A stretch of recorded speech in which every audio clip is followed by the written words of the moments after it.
feminin dulu atau kolagen dulu menurut dokter? Sih ikut yang paling banyak suaranya aja sih, Mbak. Oke, ikut yang paling banyak suaranya. Oke. Ini yang paling banyak suara rakyat, Dok. Suara member belum banyak. Kolagen feminin, kolagen feminin biar gak ngantuk, kolagen. Oh, pada minta kolagen, tapi coba ya kita kasih.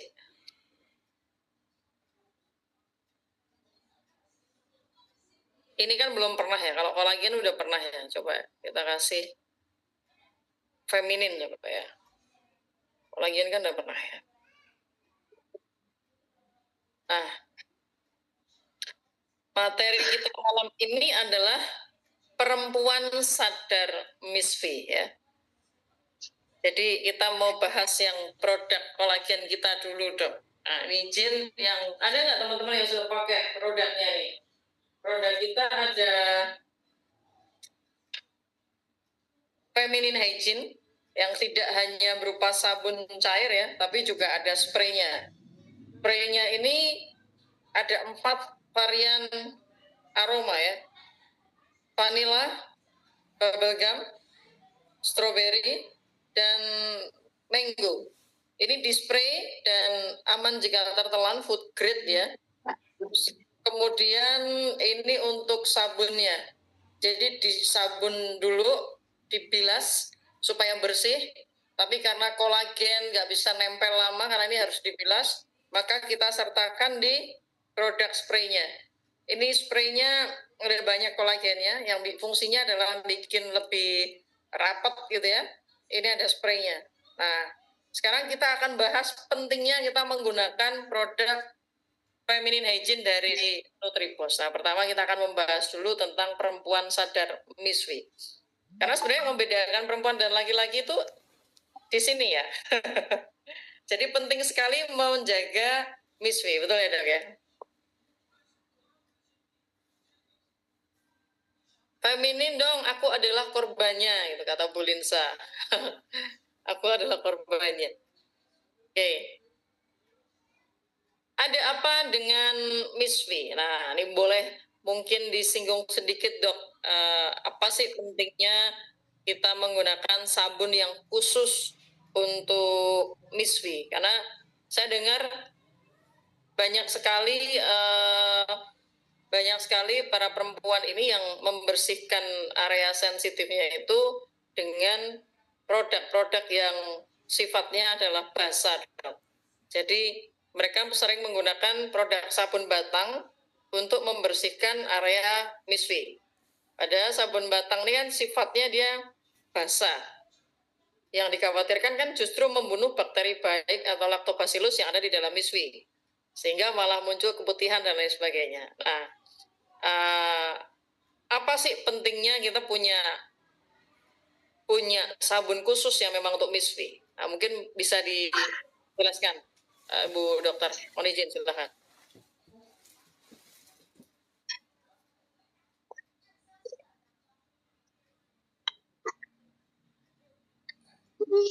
Ya, organ kewanitaan. Jadi diawali dulu ya untuk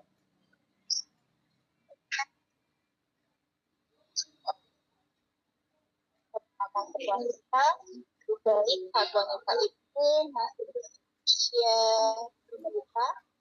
Bu Dokter, mohon izin. Mungkin terutama untuk yang sudah menikah sebenarnya sangat penting untuk organ reproduksi. Nah, kenapa juga sangat penting untuk dijaga? Karena betul seperti yang tadi Ibu bilang bahwa di organ kewanitaan ya.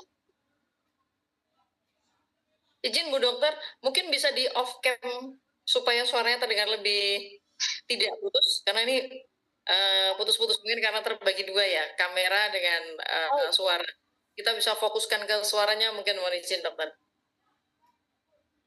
Jadi teman-teman, mohon maaf, kita untuk sementara waktu tidak bisa melihat kecantikan Ibu Dokter dulu. Kita menggunakan suara dulu, ya. menggunakan suara supaya teman-teman bisa dengar dengan maksimal ya. Oke, silakan Bu Dokter. Ini jelas ya Mbak ya? Ini lumayan jelas. Kalau pakai gambar, sepertinya bikin putus-putus, Dok. Kita kayak lagi denger radio berarti ya, nggak ada gambarnya. Oke. Iya, saya lanjut ya. Jadi MIS-P ini salah satu organ reproduksi yang paling penting, terutama untuk wanita, karena memang seperti diketahui bahwa saat wanita itu belum menikah, akan terjadi, khusus untuk perempuan kan terjadi menstruasi, regulasi hormon-hormon reproduksi yang memang nantinya ketika sudah menikah itu nanti fungsinya jadi lain. Khusus untuk menikah itu ya seperti hubungan suami istri, di situ nanti hormon-hormon ketika berhubungan akan bekerja untuk nantinya terjadi pembentukan anak, untuk terjadi keturunan dan lain sebagainya. Jadi memang organ yang karena dia penting jadi tetap harus dijaga. Sebenarnya organ yang lain juga penting, cuman untuk MIS-P ini dia punya apa ya kita bilangnya, punya keadaan yang khusus karena di MIS-P ini ada bakteri yang kadang kalau kita kurang paham itu bakteri-bakterinya adalah bakteri-bakteri yang baik, yang justru kalau misalnya penggunaan sabun kewanitaan tidak dipakai sebagaimana mestinya, nanti yang ada malah bukannya membunuh bakteri yang jahat, melainkan malah membunuh bakteri yang baik. Jadi memang sabun kewanitaan ini untuk digunakan kita harus benar-benar paham kapan sebaiknya digunakan, berapa kali harus digunakan, pada kondisi seperti apa kita harus menggunakannya. Nah, jadi sebenarnya kalau misalnya sabun kewanitaan itu bagusnya memang ada beberapa literatur atau ada beberapa penelitian yang mengatakan bahwa sabun kewanitaan itu baiknya jangan digunakan setiap hari. Gitu. Kenapa? Karena yang ditakutkan adalah dia bisa membunuh bakteri-bakteri yang baik. Padahal bakteri-bakteri yang baik ini dia berguna baik untuk tetap menjaga pH kewanitaan, jadi supaya menjaga pH kewanitaan tetap asam, jadi tidak muncul seperti gatal, tidak gampang muncul jamur dan lain sebagainya. Kemudian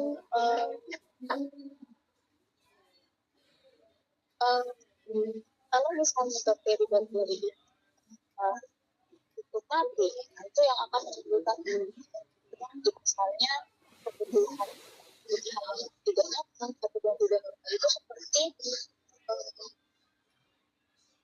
kulit hijauan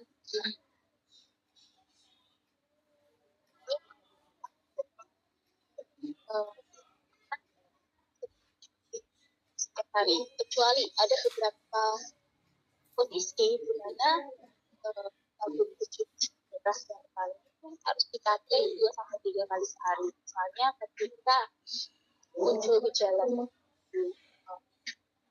rasa gatal berlebihan atau saat menstruasi.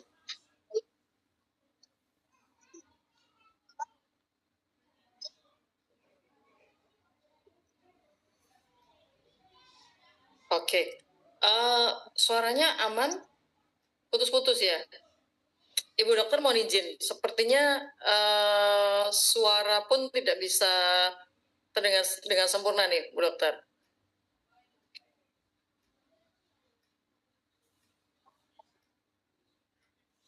Bu Dokter?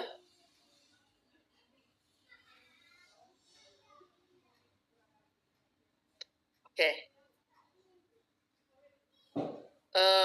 Ibu Dokter mohon izin, suaranya tidak bisa terdengar sempurna, jadi masih putus-putus dok, putus nyambung, kayak pacaran sama Taurus dok, putus nyambung gitu dok.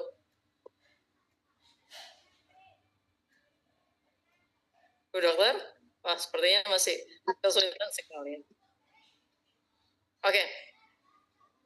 Bapak Ibu, saya mewakilkan Bu Dokter, biar beliau cari sinyalnya dulu. Saya akan bahas sesuai sepengetahuan saya tentang feminine hygiene. Bapak Ibu boleh tuliskan pertanyaan di kolom komentar. Nanti yang menjawab pertanyaan langsung Bu Dokter. Kita berikan kesempatan beliau dulu karena sinyalnya masih putus-putus ya Bapak Ibu. Biarkan beliau mencari dulu sinyal yang oke. Sambil saya jelaskan ya. Boleh ya Bapak Ibu supaya Bapak Ibu nggak kehilangan waktu. Oke, kali ini kita membahas vagina sebagai organ reproduksi. Jadi Miss V itu harusnya normalnya itu membukanya itu kan hanya 1 cm 2 cm gitu ya. Tapi karena hubungan suami istri, kemudian proses melahirkan normal, itu membuat Miss V biasanya dia menjadi lebih karena membuka lebih dari yang biasanya, dia akhirnya lebih kendor ya. Sebenarnya Miss V itu elastis ya. Jadi memang dia memang didesain untuk bisa, memang secara desain itu dia elastis. Tapi kalau dipaksa untuk keluar masuk gitu ya, keluar masuk contoh bayi ketika proses melahirkan, itu kan otomatis seperti karet yang semulanya hanya sedikit gitu lubangnya, kemudian dipaksa mengeluarkan sesuatu yang sifatnya lebih besar, secara otomatis dia kan tidak rapat lagi gitu ya. Nah, sehingga kita membutuhkan solusi, selain solusi dari yang bikin lebih rapat, tapi juga solusi karena Miss V ini banyak orang yang hanya peduli pada wajah gitu ya, hanya peduli pada penampilan luar. Tapi kalau Miss V-nya tidak dijaga, ternyata efek yang ditimbulkan itu luar biasa. WHO menyatakan kanker serviks itu adalah pembunuh nomor 1 perempuan Indonesia, ya, pembunuh nomor 1 perempuan Indonesia, Bapak Ibu. Ini jadi di ujung vagina itu adalah leher rahim, dan di situ kalau kita tidak rawat dengan benar, maka bisa menimbulkan kanker serviks. Nah, setiap tahun terjadi 21.000 kasus kanker leher rahim di Indonesia. Ini adalah fakta. Kenapa ini bisa terjadi? Ya, itu tadi karena kita membersihkan vaginanya tidak dengan cara yang benar. Terkadang membersihkan Miss V menggunakan sabun-sabun batang yang dia sifatnya adalah basah. Tadi disampaikan oleh Bu Dokter, penggunaan sabun yang tidak benar bisa mengakibatkan bakteri baik atau lactobacillus yang ada di dalam Miss V itu menjadi mati. Nah, ketika bakteri baik atau lactobacillus mati, maka yang terjadi adalah bisa saja menyebabkan iritasi, keputihan, bau tidak sedap gitu ya, karena bakteri baiknya mati. Sehingga kita butuh sabun khusus. Ya. Tercatat 92.000 kasus pada perempuan Indonesia ini disebabkan oleh kanker serviks. Jadi 21.000 kasus itu setiap tahun, 92.000 kasus pada perempuan Indonesia. Oh, ini ada fakta, ini tercatat 92.000 kematian kasus pada perempuan Indonesia disebabkan kanker serviks. Ya. Nah, bentuknya adalah semacam ini. Bu Dokter mohon izin kalau mungkin sinyal sudah memadai, Ibu bisa chat, Ibu bisa komentar di Zoom. Ini adalah contoh ya, contoh kansernya seperti apa. Ini ada di layarnya Bapak Ibu sekalian. Ya, ini sangat amat mengerikan. Jadi sangat penting sekali bagi kita untuk bisa menjaga selalu kebersihan Miss V, ya, menjaga kebersihan vagina. Beberapa masalah kewanitaan yang sering timbul pada stadium awal ini kadang-kadang tanpa gejala, ya. Di stadium awal ini kadang tanpa gejala. Kalau pada stadium lanjut ini biasanya ada pendarahan yang abnormal, ya. Satu, adanya pendarahan yang abnormal. Dua, rasa sakit ya saat berhubungan seksual. Kemudian cairan keputihan yang keluar dari vagina itu beraroma aneh dengan warna yang tidak wajar, ya. Ini stadiumnya sudah stadium lanjut. Jadi kalau aromanya aroma yang sangat menyengat, warnanya tidak wajar, kemudian muncul cairan keputihan, nah ini harus diwaspadai ya, harus diwaspadai ya. Ini adalah gejala-gejala pada stadium lanjut. Keputihan jangan dianggap sepele. Ini adalah beberapa penyakit keputihan ya. Ya, mohon maaf kalau gambar ini mengganggu Bapak Ibu. Mohon maaf kalau ada yang mungkin sedang makan atau dan semacamnya. Tapi ini sifatnya adalah edukasi. Jadi Bapak Ibu harus tahu gitu ya, terkhusus untuk ibu-ibu. Kalau untuk bapak-bapak tidak ada salahnya mengingatkan pasangannya ya, karena ini sangat sangat penting. Ya, ini adalah keputihan. Ada yang keputihan normal dan ada yang tidak normal ya. Beberapa penyakit keputihan adalah bakterial vaginosis, vaginalias, ya, kemudian ada Trichomonas vaginitis, kemudian ada, nah ini kalau vagina yang sehat itu dia ada bakteri baik atau lactobacillusnya 95% Bapak Ibu. Ini harusnya yang menyampaikan Bu Dokter nih ya, tapi ini saya bantu saja nih ya. Ini untuk vagina yang sehat itu jumlah bakteri lactobacillusnya itu sampai 95%. Ketika ini berkurang karena penggunaan sabun yang sifatnya basah membunuh bakteri baiknya, maka yang terjadi adalah keputihan-keputihan ini timbul ya. Ini perlu diwaspadai. Ini perlu diwaspadai. Jadi ibu-ibu boleh cek ya, boleh cek. Ibu dokter, jika sudah bisa bergabung bersama kami lagi, mohon dituliskan di kolom komentar Ibu Dokter untuk saya pin kembali. Nah, jadi untuk menghindari hal-hal semacam ini, karena kita tahu 92.000 kasus kematian di Indonesia disebabkan kanker serviks, dan per tahun itu ada 21.000 kasus baru. Per tahun ada 21.000 kasus baru, dan ini adalah pembunuh perempuan nomor 1 di Indonesia. Pembunuh perempuan nomor 1 di Indonesia. Saya sudah join kembali, baik Bu Dokter. Oke.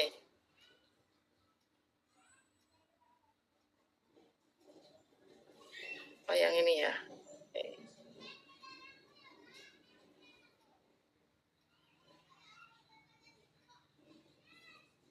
Oke, kemudian ada beberapa cara, ada beberapa langkah untuk merawat vagina. Ada 14 langkah. Yang pertama adalah setiap tahun rutin melaksanakan tindakan pap smear atau IVA test. Ya, ini mendeteksi dini patologis di leher rahim. Setiap tahun rutin. Yang kedua, mencukur bulu di daerah sekitar kewanitaan rutin, ya minimal 3 hari sekali. Halo, Bu Dokter? Bu Dokter? Halo Mbak. Ya. Halo. Oke. Baik, saya lanjutkan mungkin 5 menit ya Bu Dokter. Nanti mungkin teman-teman bisa tanya jawab langsung ke Bu Dokter.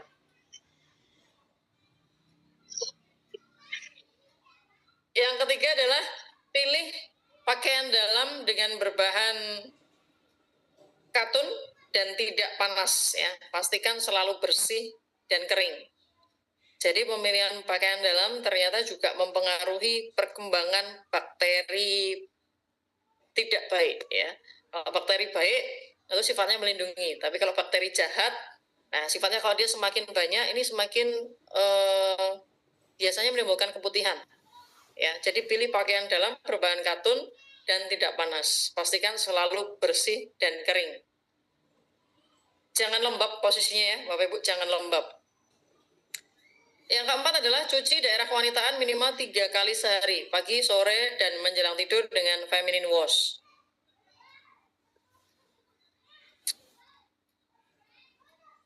Kemudian selanjutnya yang kelima adalah jangan memakai panty liner karena akan mempercepat berkembangnya bakteri di daerah kewanitaan. Ya, ini menurut dokter ternyata menggunakan panty liner ini mempercepat berkembangnya bakteri di daerah kewanitaan. Saat menstruasi ganti pembalut setiap 6 jam sekali atau kurang dari itu boleh.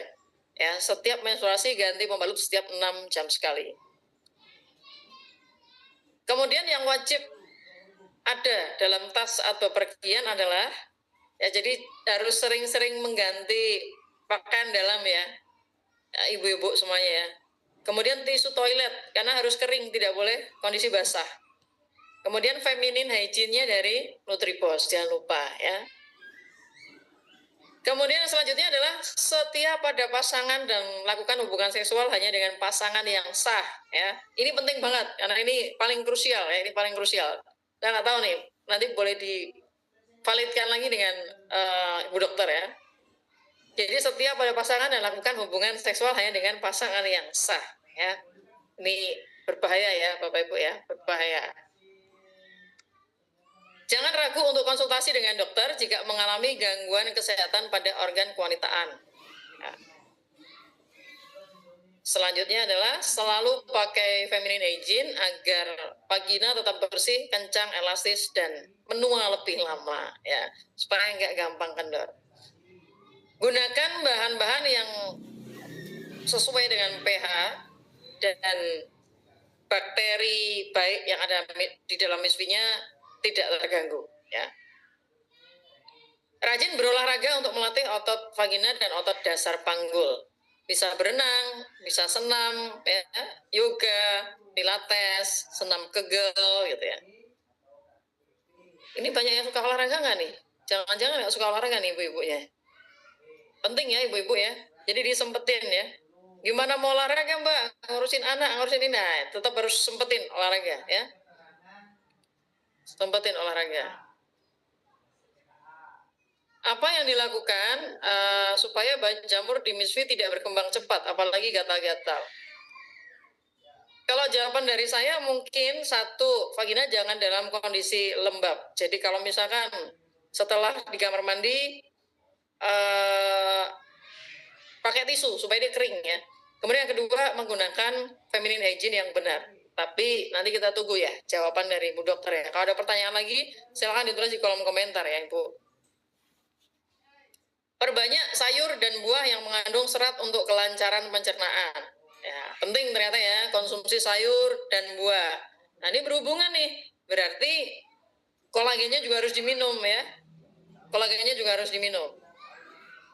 Karena ada penumpukan sisa makanan di usus besar mempengaruhi elastisitas otot dasar panggul. Oke. Jangan merokok. Ah, ini ada ibu-ibu yang sekarang tuh anak-anak muda aja Gen Z udah pada ngerokok ya. Jangan merokok, jangan merokok.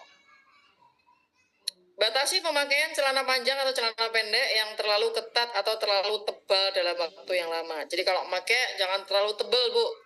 Ya jangan terlalu tebal atau terlalu ketat ya, nggak boleh ya. Oke. Nah kalau ibu-ibu kesulitan dengan itu semua dan 14 itu paling tidak ibu bisa atasi dengan feminine hygiene-nya dari Nutribos. Tidak hanya membersihkan tapi bikin lebih rapat lagi ya. Produk yang difungsikan untuk wanita tapi membuat bahagia suaminya ya, membuat bahagia pasangannya. Ini adalah kandungan-kandungan yang ada di dalam feminine hygiene dari Nutribos. Ada niacinamide, ada ekstrak bunga chamomile, ada manjakani, daun rosemary, aloe vera, gliserin untuk mencerahkan, kolagen, daun sirih, ekstrak propolis, Bu. Kemudian ada vitamin E, ya, ada ekstrak akar licorice. Ini semuanya ada di dalam sabunnya Nutribos. Ya, ada di dalam sabun Misfi. Jadi kalau pakai sabun ini bisa lebih cerah, bisa bersih, ya kan? Bisa bersih kemudian lebih cerah. Kalau spraynya dipakai bisa untuk bikin lebih rapat, ya, bikin lebih rapat. Satu-satunya di dunia yang memadukan khasiat herbal dengan nano encapsulation teknologi. Nah, ini semua bahan aktif dari produk dibungkus atau dienkapsulasi dengan teknologi tertentu untuk melindungi kerusakan dari berbagai faktor. Jadi dalam proses develop produknya itu kita menggunakan enkapsulasi teknologi ya. Ini dengan teknologi nano. Ini Nutribos punya nih Bapak Ibu ya. Wahai wanita, berikan yang terbaik untuk organ kewanitaan Anda. Nah, ini sudah harusnya Bu Dokter ini yang membahas nih ya. Bu Dokter, sudah bisa bersama kami Bu Dokter? Sudah bisa, Halo dokter? Mbak. Malam, Ibu. Halo. Ibu dokter, jadi sudah mulai ada beberapa pertanyaan nih, Bu dokter. Ada beberapa pertanyaan tentang ISFI nih, Bu dokter. Kalau pakai pembalut, apakah aman ketika keputihan yang menyebabkan gatal-gatal? Nah, ini mungkin ini ada kendala nih, Bu dokter. ISFI gatal-gatal. Nah, itu kalau pakai pembalut aman atau enggak? Nah.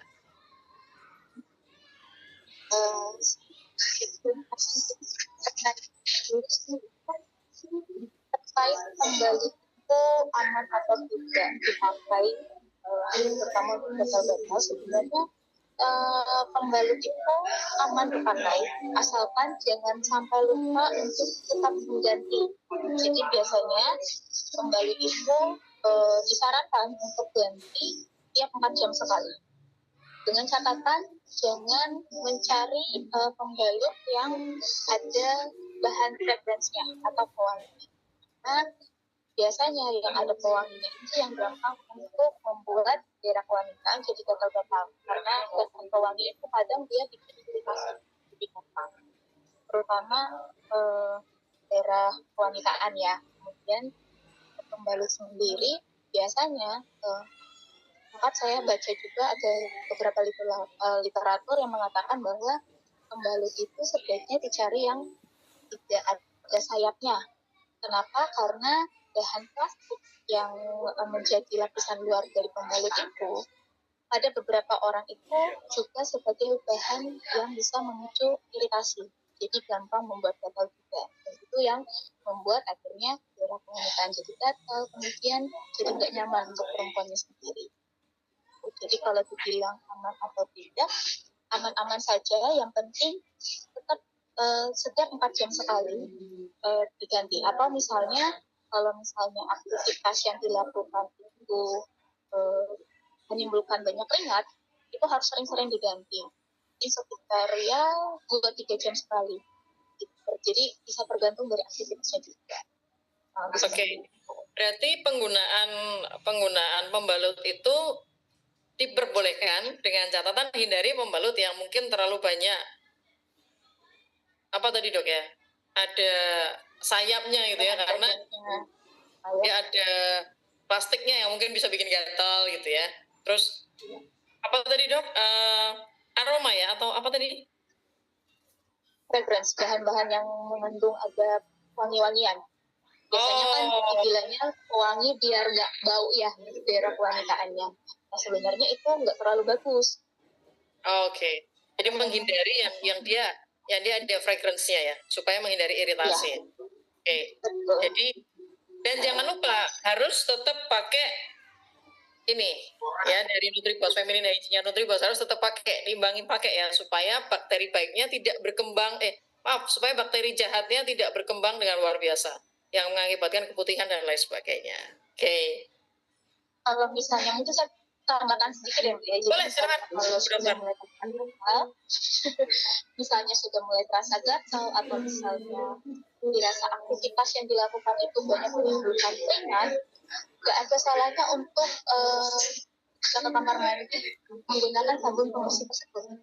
Karena memang sabun pembersih tersebut juga fungsinya untuk membunuh bakteri-bakteri yang mungkin dihasilkan dari keringat-keringat yang ada di sekitar kulit. Oke, siap Bu Dokter. Ada pertanyaan lagi nih dok. Apa yang dilakukan atau dipakai supaya jamur di misfi tidak berkembang cepat, apalagi gatal-gatal? Wah, ini mungkin pertanyaan bersama ya dok, gatal-gatal semua nih dok. Nah, apa yang dilakukan atau dipakai supaya jamur di misfi tidak berkembang cepat, apalagi gatal-gatal? Dari Bu Yelvi. Mohon jawabannya dok. Sudah sempat disinggung Mbak Fitri ya. Ya itu nomor 1 adalah kelembapan, karena jamur itu dia hidup di daerah yang lembab. Jadi untuk mencegah supaya tidak gampang berjalan, diusahakan tetap kelembapannya itu terjaga. Caranya gimana? Pertama, menggunakan jalan yang berdekat-dekat. karena bahan baku itu dia biasanya bisa menyerang keringat. Jadi pakai yang berbahan kartun juga bergerak keringat. Kemudian seperti yang katakan tadi, ketika kita melakukan aktivitas di luar dan banyak keringat yang dihasilkan, maka harus sering-sering sekali jalan dalam atau misalnya pakai kembali berekspresi. Karena kalau tidak diganti itu yang akan menjadi recording in progress. Sekarang tambahnya jamur. Jadi nggak boleh bosan-bosan untuk rutin mengganti celana dalam terus menerus, terutama bagi yang aktivitasnya sering di luar rumah misalnya. Oke, jadi penting banget untuk mengganti pakaian dalam, ya. Apalagi yang berbahannya katun. Oke. Nah ini dok, kalau ada komposisi daun sirih, apakah boleh dok? Kalau ada produk nih dengan komposisi daun sirih itu apakah boleh untuk digunakan di area MISFI dok? Boleh sekali karena daun sirih itu sifatnya antiseptik. Jadi antiseptik itu bahan alami yang dia penggunaannya bisa membunuh bakteri-bakteri terutama untuk bakteria. Jadi ya malah lebih disarankan untuk menggunakan kandungan daun sirihnya.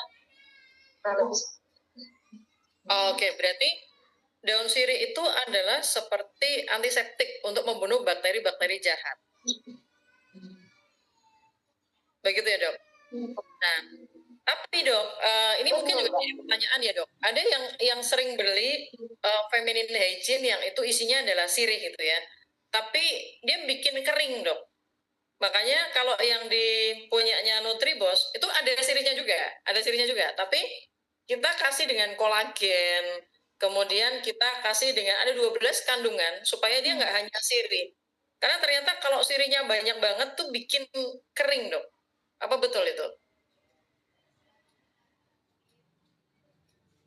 Iya sih. Jadi sebenarnya, nah ini bagusnya Nutribos ya, karena dia berbeda dengan Feminimals yang lain. Kenapa? Kandungan kolagennya itu. Jadi sebenarnya kolagen itu dia membantu untuk menjaga agar MISFI itu dia tetap katakanlah tidak kering.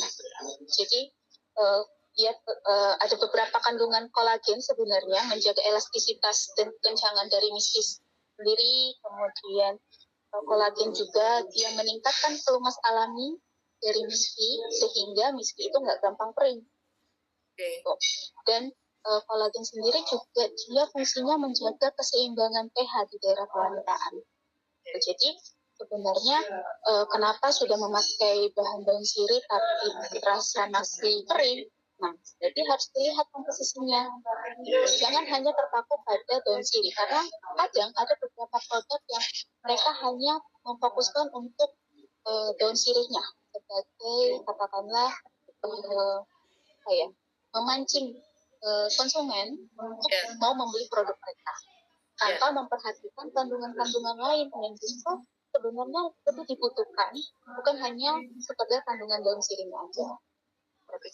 Nah, bagusnya Nutribos ini dia memikirkan sampai ke situ, dia memikirkan ada kandungan kolagen juga, berarti memang ini produk bukan hanya sekedar dibuat untuk memancing pembeli membeli produknya sendiri, tapi juga berfokus untuk melihat manfaat yang nanti didapatkan oleh pembeli. Dan ada testimoni yang lucu nih dok, karena ada gliserin, ada vitamin E gitu ya, ada ekstrak propolis juga ya. Ada testimoni yang masuk ke kami itu dok, beberapa itu katanya makin cerah dok. Saya juga nggak ngerti ya dok, cara ngelihatnya gimana. Mungkin pasangannya yang karena kalau wajah kelihatan langsung. Tapi kalau itu gimana caranya? Oh, katanya pasangannya berarti yang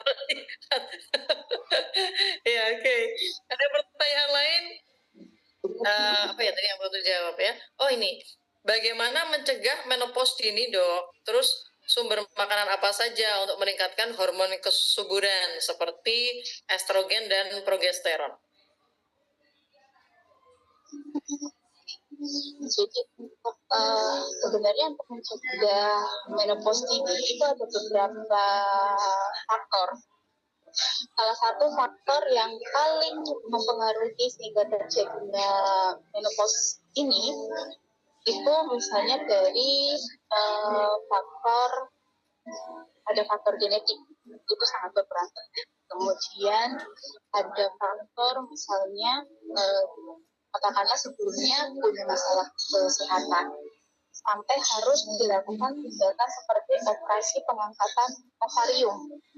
Itu juga bisa mempengaruhi terjadinya menopause karena ovarium itu dia salah satu organ reproduksi di wanita yang dia mengatur sistem hormon reproduksi perempuan, dalam hal itu menstruasi, yaitu estrogen dan progesteron.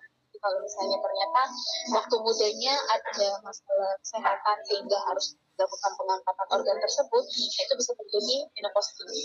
Kemudian dari faktor gaya hidup yang tidak sehat juga bisa menyebabkan terjadinya menopause dini. Misalnya makanan-makanannya tidak diatur, kebanyakan makan junk food dan lain sebagainya, terutama untuk ayam-ayaman ya, itu sebenarnya ayam itu ketika tidak diolah benar, misalkan karena minyaknya dipakai berulang kali atau ada bahan-bahan tambahan penyedap rasa dan lain sebagainya, ternyata diberikan secara berlebih untuk memberikan rasa yang enak, itu kadang juga kita sadari dia menyebabkan terganggunya hormon-hormon menstruasi. Dalam hal ini estrogen dan progesteron. Jadi bagaimana cara untuk menjaga supaya hormon menstruasi itu tetap beregulasi atau bekerja dengan baik, yaitu dengan memperhatikan makanan. Diutamakan tetap makan makanan yang bergizi. Hindari makanan-makanan dalam hal ini cepat saji dan lain sebagainya, karena makanan-makanan junk food kita istilahnya itu justru yang malah mengganggu regulasi hormon atau sistem pengaturan hormon reproduksi dalam. Jadi makanya gampangnya adalah kita harus tetap memastikan makanan yang kita makan itu diolah dengan baik dengan cakupan nutrisi yang mumpuni. Kurang lebih seperti itu. Oke. Thank you dok. Jawabannya ini satu pertanyaan lagi dok. Ini tadi ada yang bertanya tentang pemakaian produk nih dok. Kalau misalkan pakai sabun dok, pakai sabun dari Nutribos nih dok, terus kemudian gatal ya, kemudian justru gatal, itu biasanya kenapa sih dok? Sebenarnya kalau untuk kandungan sabun itu yang paling sering itu adalah ketidakcocokan pH sabun ataupun cara penggunaannya. Oke. Seperti yang saya bilang, kalau misalnya penggunaan sabun itu jangan terlalu sering setiap hari. Memang ada beberapa kondisi yang mengharuskan kita untuk membersihkan daerah kewanitaan dalam sehari itu sebanyak 3 kali. Misalnya ketika menstruasi, atau misalnya ketika sudah timbul gejala seperti ada rasa gatal, ada rasa tidak nyaman. Okay. Nah, tapi kalau misalnya mindsetnya adalah mencuci daerah kewanitaan setiap hari itu adalah langkah yang terbaik, nah itu kadang yang menimbulkan adanya rasa gatal. Jadi kemungkinan bisa saja dari penggunaan sabun yang belum sesuai dengan kadar yang seharusnya. Oke. Jadi nggak boleh terlalu sering juga sebenarnya. Oke, mungkin secara penggunaannya belum pas ya dok ya. Ya kita nanti bisa evaluasi. Ibu bisa chat ke admin cara penggunaannya bagaimana supaya kita bisa pandu ya. Ibu yang tadi komentar ibu siapa ya. Ini satu pertanyaan lagi dok. Apakah penggunaan KB bisa menyebabkan menopause dini dok? KB. Penggunaan KB sebenarnya sih kalau penggunaan KB itu bisa saja menyebabkan menopause dini apabila tidak dilakukan sesuai dengan dosis yang dianjurkan. Makanya kalau misalnya penggunaan KB itu sebaiknya tiap saat itu kontrol ke dokternya. Jadi jangan hanya langsung menggunakan obat HB dengan sendirinya tanpa memperhatikan kira-kira dosis yang aman itu seperti apa. Karena memang obat-obat HB itu kan rata-rata obat-obat yang mengandung hormon. Jadi ketika penggunaan obat-obat yang mengandung hormon ini tidak digunakan secara tepat, maka dia akan mengganggu pengaturan hormon-hormon yang lainnya. Kurang lebih seperti itu. Oke, berarti memang bisa saja ya ketika penggunaannya tidak tepat ya untuk KB-nya ya. Oke, Bu Dokter, banyak kasus nih. Banyak kasus dari KB muncul benjolan atau miom karena tidak haid. Bu Dokter, banyak kasus dari KB atau muncul benjolan atau miom karena tidak haid. Pertanyaannya apa ya ini ya? Apakah benar mungkin ya? Jadi apakah benar dengan penggunaan KB itu menyebabkan muncul benjolan atau miom? Karena dengan KB kan ini tidak haid mungkin ya. Apakah menyebabkan muncul benjolan?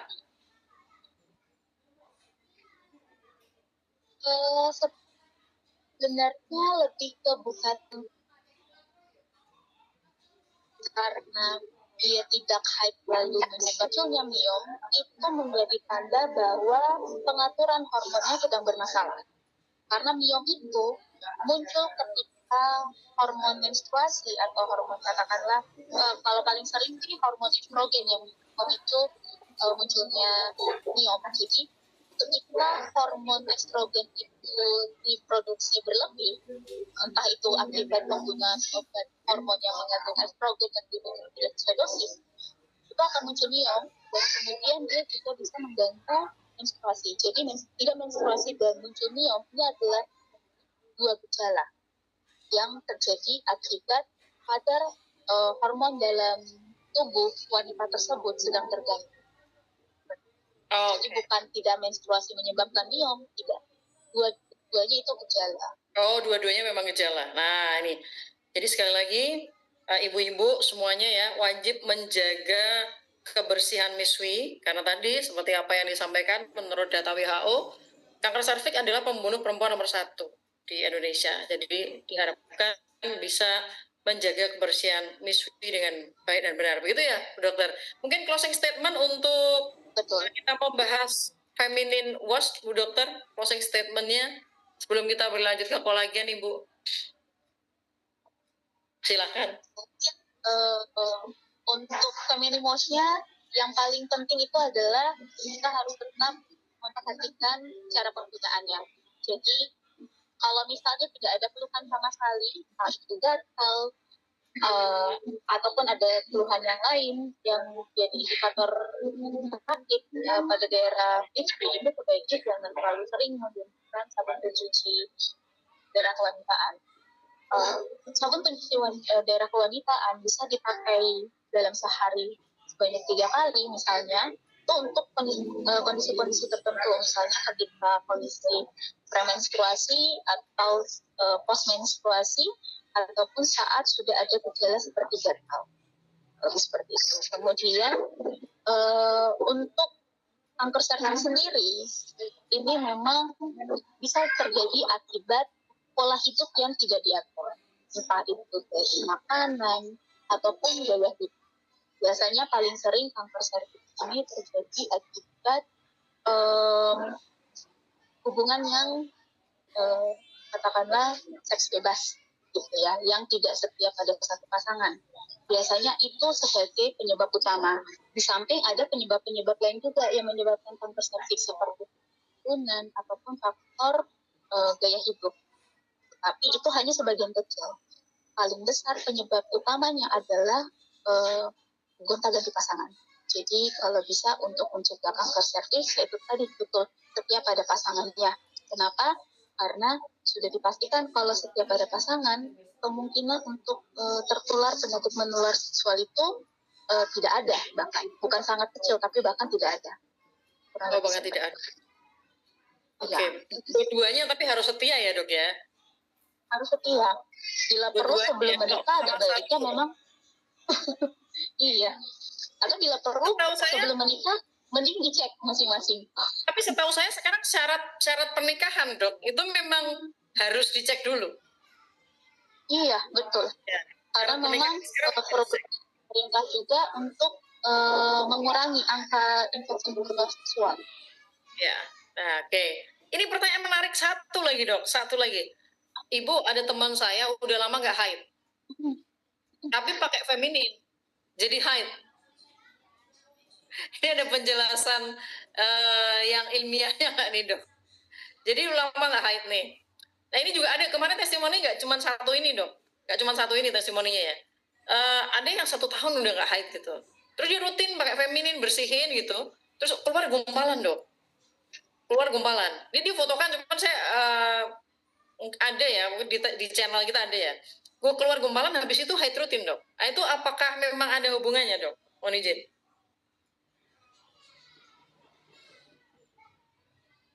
Sudah berapa tahun tadi, Kak? Kalau ini saya nggak tahu ya, kalau yang dari Bu Wulan ya. Kemarin saya sempat baca salah satu testimoni itu 1 tahun nggak haid, Dok. Jadi setelah pakai itu keluar gumpalan, Dok. Kayak gumpalannya itu semacam kayak mungkin semacam ada darahnya gitu loh, Dok, merah gitu ya. Terus keluar gumpalan itu, habis itu rutin dia haidnya. Nah, itu penjelasannya seperti apa, Dok? Jadi dia pakainya itu yang wash sama spray rutin.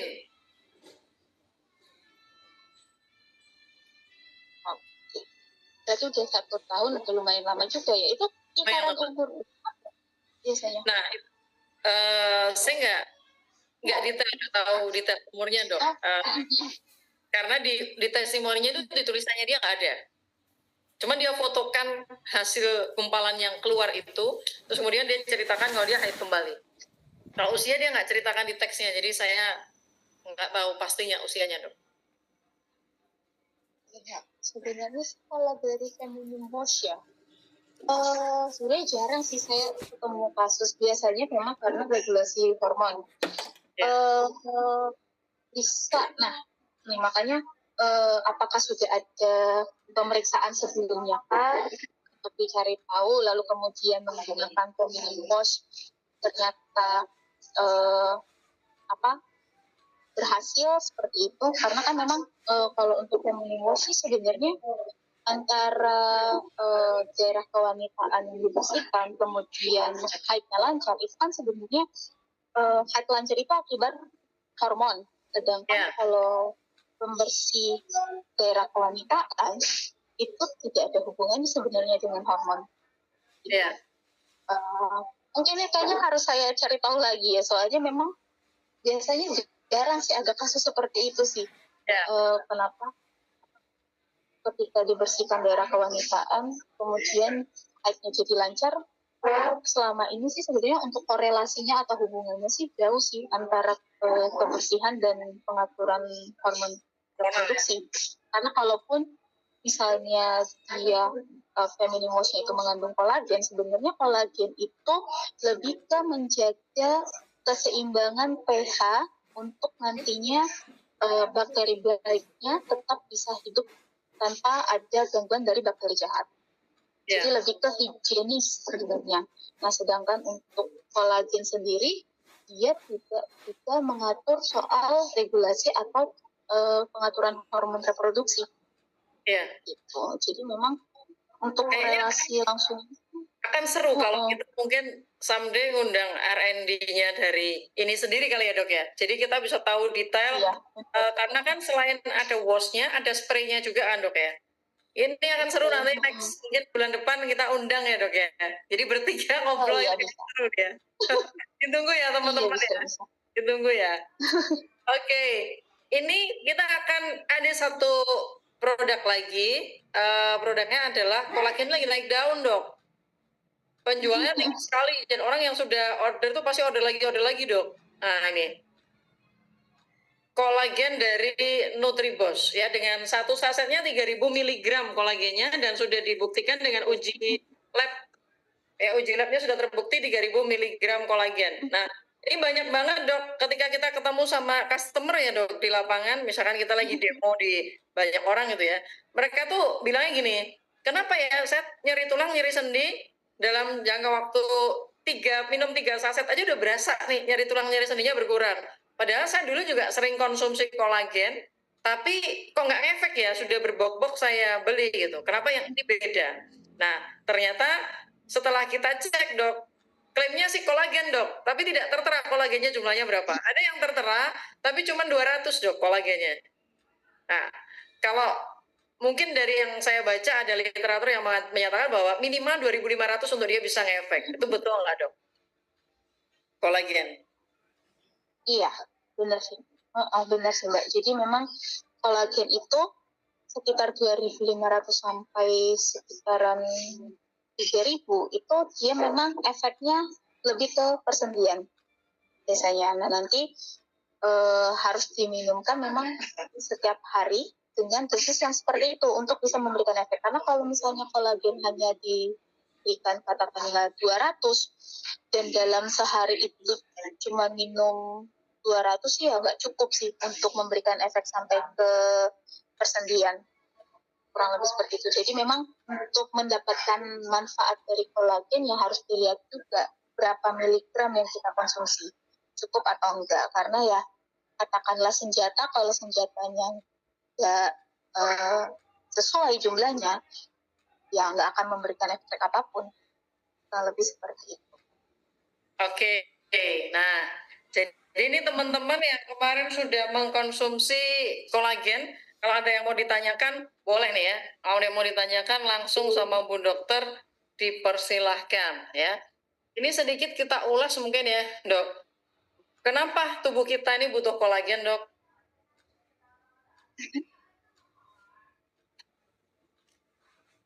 Apakah memang tubuh kita ini butuh? Karena sebenarnya kolagen ini istilahnya dia itu adalah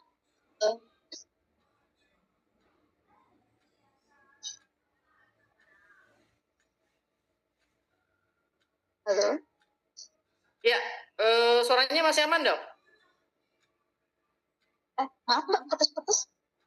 Oh, saya yang putus-putus ya? Iya. Suaranya Bu Dokter masih aman, Dok, di kami, Dok?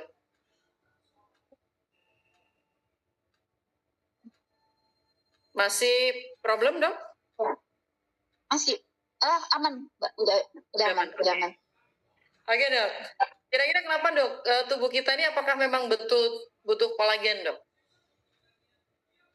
Iya sih, Mbak. Soalnya kolagen itu dia mempunyai banyak manfaat sebenarnya untuk tubuh.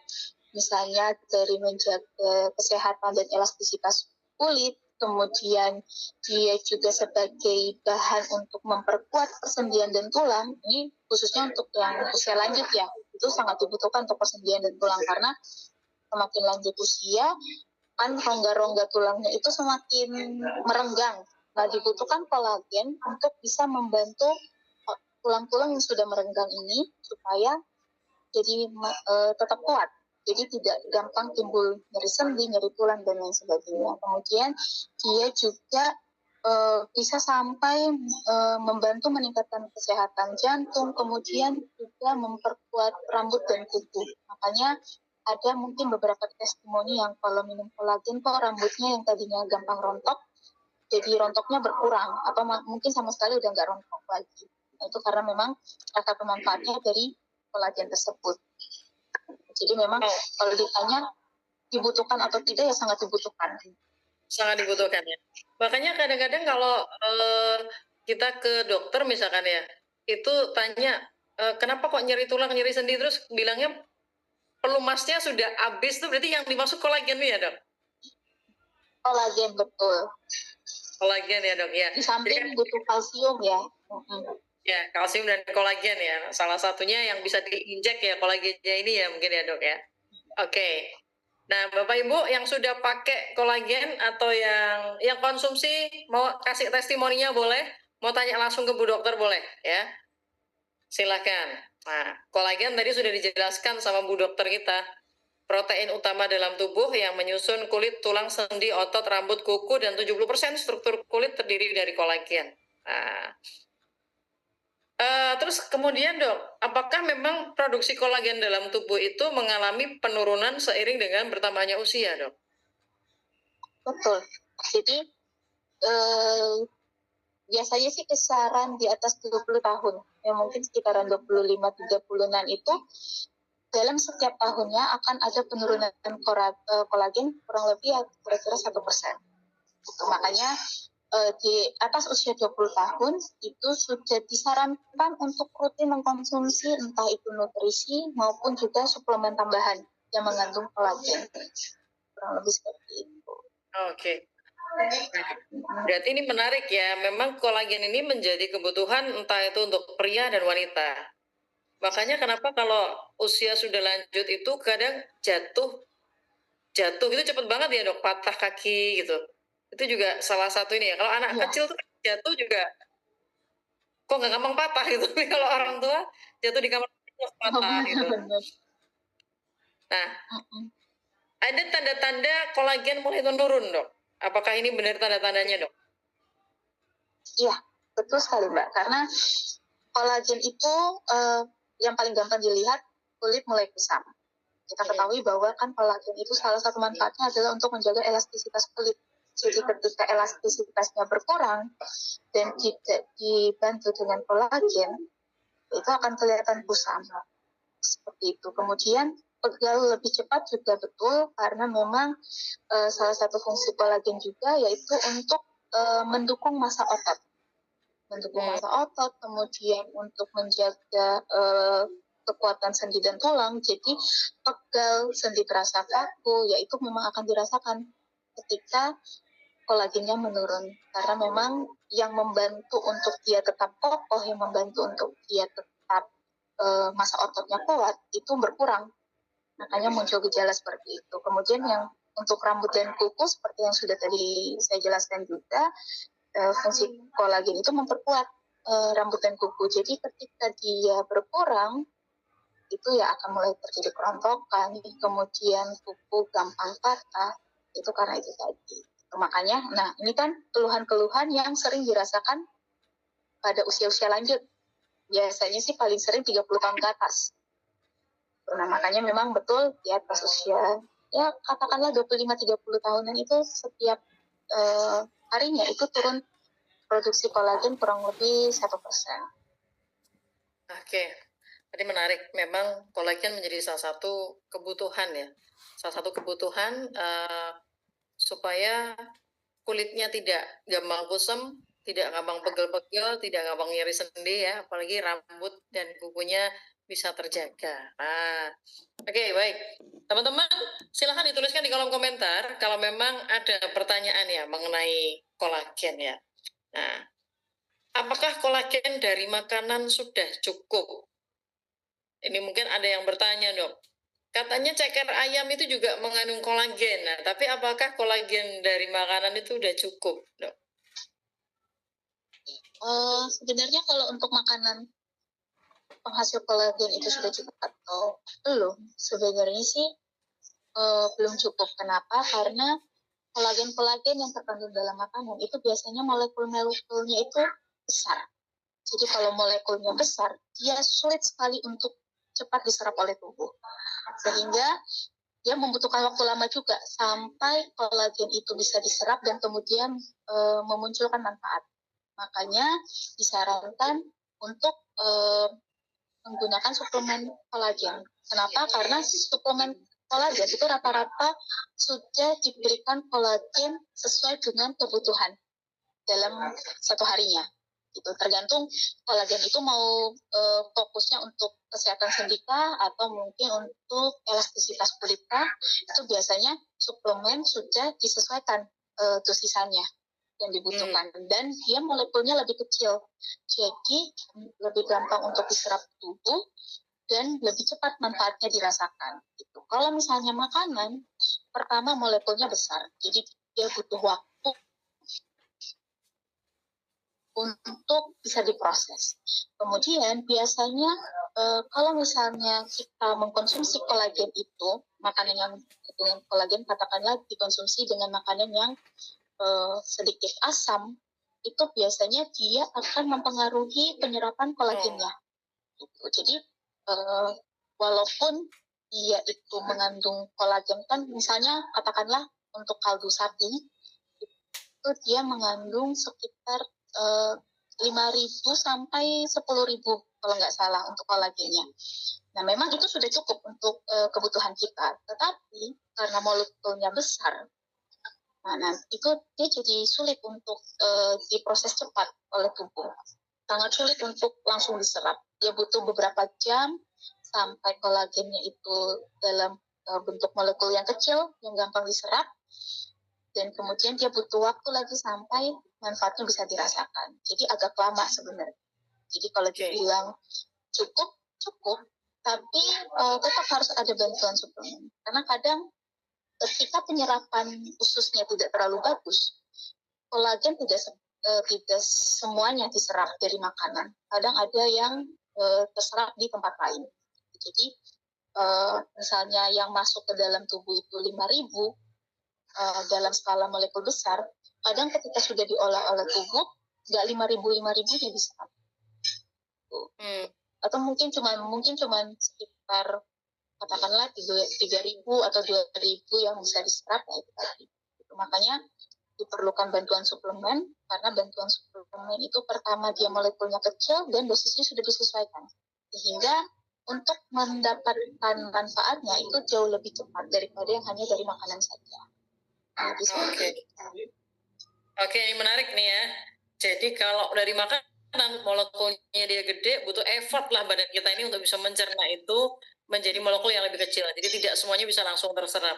Tapi kalau kolagen kita yang dari Nutribos itu, karena dia peptida, dia langsung cepat terserap di kulit, manfaatnya langsung bisa terasa. Nah, sudah dipecah. Jadi kolagen bentuknya adalah peptida. 3.000 Dalton ya. Nah, ini mudah diserap oleh tubuh. Oke, Dok. Ini untuk produk kolagen dari Nutribos ya, Bapak Ibu. Kita ada 3 kemasan saset, kemudian kemasan per 5 dan kemasan 1 box ya, kemasan 1 box. Ini ada kemasan 1 box besar, di dalamnya ada 2 box kecil. Ada yang sudah konsumsi? Terus bagaimana manfaatnya? Bagaimana terasa manfaatnya setelah meminum? Nah, ini ada kemasan yang per 10, kemasan per 5, dan ada kemasan per saset. Ya. Ini banyak sekali testimoninya, Ibu Dokter. Testimoninya banyak banget ini jadi produk bestseller kita nih, Dok. Minum 3 saset, nyeri tulang, nyeri sendinya sudah mulai berkurang jauh. Bahkan tadi tuh ada testimoni, Dok, baru minum 2 saset, tangannya tuh nggak bisa gerak, Dok. Jadi tangannya tuh udah terapi, udah renang, udah apa, tangannya tuh begini terus. Saya nggak tahu ya, mungkin ada gejala stroke atau apa gitu, minum 2 saset, Dok, udah bisa gini-gini, pamer, Dok. Terus kirim video, Dok. Kirim video ini tangannya udah bisa gerak-gerak. Ya. Jadi ya langsung, Dok. Nah, itu barusan tadi hari ini kirim videonya. Nah. Oh, ini ada pertanyaan, Dok. Setelah minum kolagen, apa saja yang harus dijaga, Bu Dokter, agar semuanya bisa diserap oleh tubuh? Apakah tidak boleh minum air kelapa atau nggak boleh minum es teh manis gitu, Dok? Ada pertanyaan seperti itu, Dok. Ada nggak yang larangan-larangan setelah mengkonsumsi kolagen supaya manfaatnya bisa optimal gitu, Dok? Sebenarnya untuk kolagen sendiri, untuk tetap bisa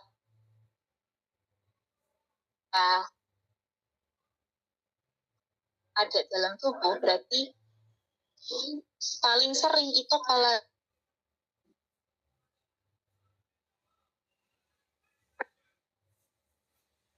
dia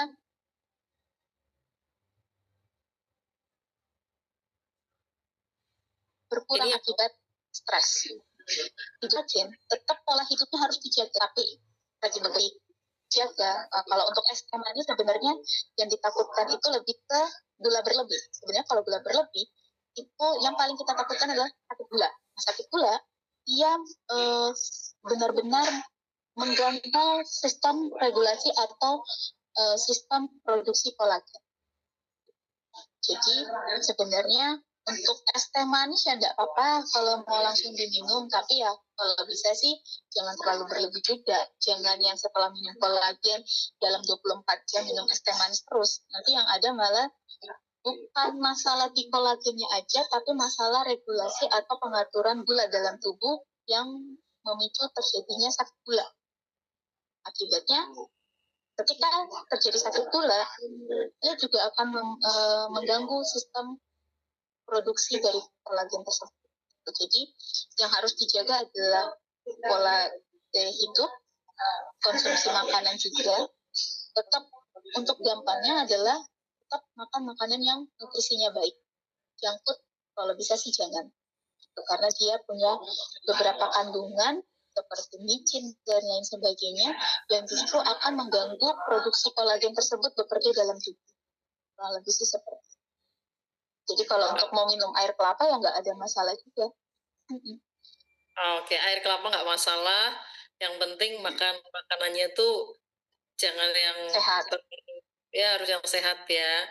Jangan yang makanan yang sembarang apapun dimakan gitu ya. Ya, jadi disertai dengan makan makanan yang sehat. Ini mulai banyak pertanyaan nih Bu Dokter. Eh, Dok, kalau haid sakit itu apakah kolagen bisa membantu?